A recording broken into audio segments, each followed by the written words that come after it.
Akan ke Wadi Barakat dulu. Wadi Barakat ni adalah satu-satunya ladang unta yang dimiliki oleh orang Malaysia sendiri. Jadi dia bukan setakat ladang unta saja. Saya cakap kat tengah. Dia adalah pertama ladang unta, yang kedua terkenal dengan macam mana kita kan? Kedua, tengok ada punya keindahan panorama dia, cantik lah, kawasan panorama dia.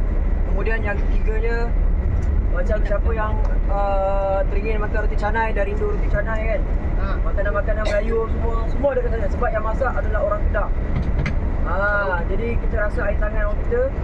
Kalau yang nak makan nasi lemak yang pure kat sana ada, insyaAllah. Kau pun teh tarik kan, ada orang buat teh tarik, tak kongsi kan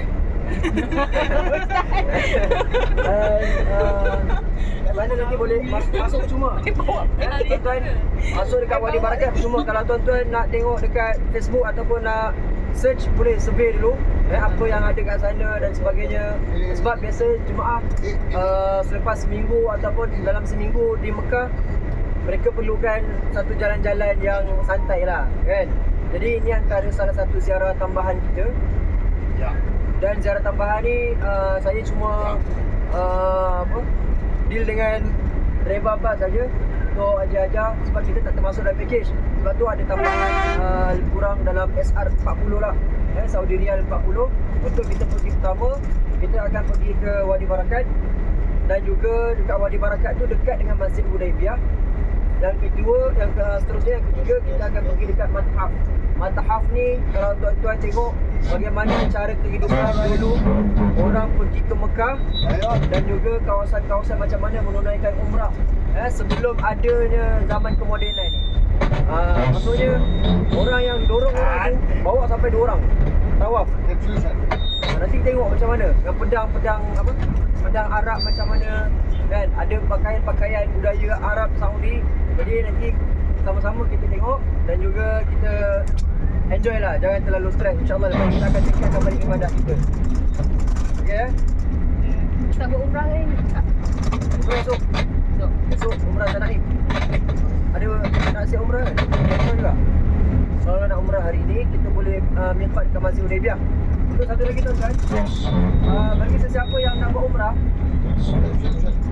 boleh miqat di Masjid Tanah Masjid Hudaibiyah. Sebab Nabi SAW pernah berniat miqat di Masjid Hudaibiyah. Sewaktu berlakunya perjanjian Hudaibiyah, Nabi masuk ke Mekah dan juga Nabi berniat Allah SWT niat ihram di Masjid Hudaibiyah tersebut. Jadi kawasan Masjid Hudaibiyah adalah kawasan miqat sebenarnya. So tak ada masalah. Jadi yang paling dekat untuk esok, kita akan buat umrah juga. Esok hari Sabtu kita akan buat umrah juga di Masjid Tanaim ataupun Masjid Aisyah. Di situ Sayyidatina Aisyah berniat miqat. Baik. Okey dik. Pegang sikit wayar tu putus. Pegang sikit. Sambungkan belah sana.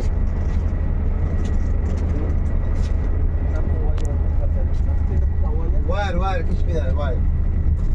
On. Baik. Wayar ni. Kena pegang wayar. Belah. Tekan wayar.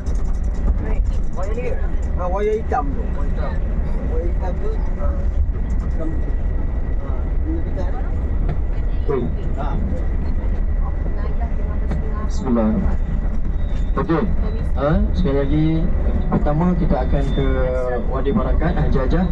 Wadi Barakat ni adalah salah satu tempat yang selain daripada tempat tempat yang bersejarah, iaitu di kawasan Hudaibiyah itu sendiri. Yang keduanya, Wadi Barakat ni adalah salah satu tempat kunjungan yang biasa orang-orang Malaysia pergi. Di sana lah ada makanan-makanan Asia. Kalau Hajajah memang merindukan nasi lemak, teh tarik, kopi O ataupun roti canai, teh tarik dimasak oleh orang tempatan tu sendirilah. Yang kedua, keindahan panoramanya yang selama ni kalau kita lalu dekat highway kita nampak unta tepi jalan.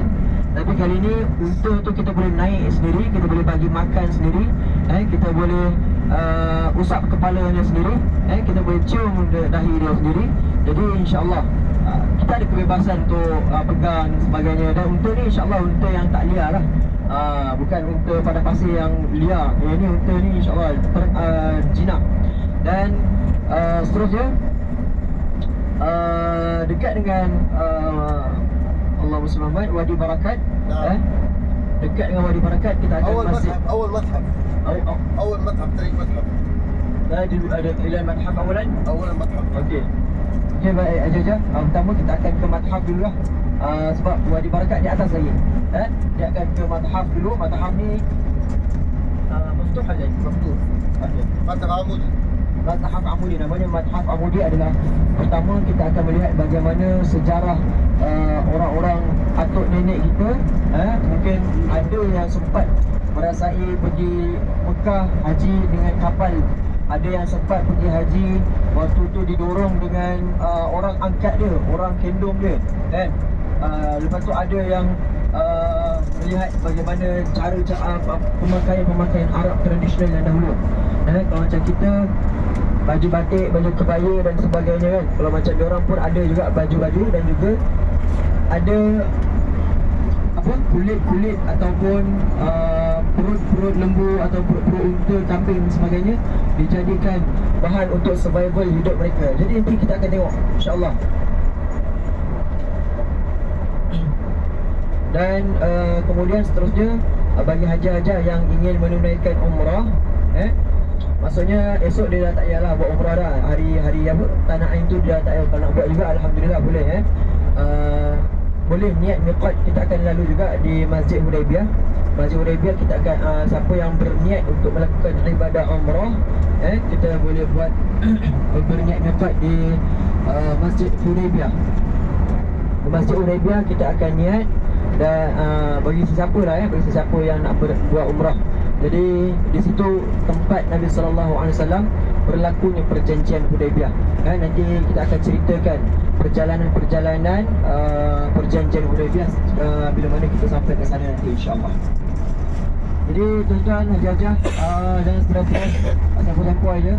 Perjalanan ini kita cuma perlu menunggu bas saja. Selebihnya cheerful saja, enjoy.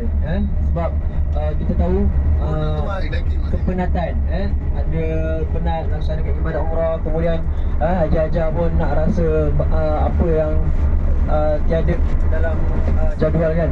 Jadi memandangkan hari ni kosong, lalu kita isi hari ni dengan ziarah tambahan. Dan insya-Allah haji-haji kita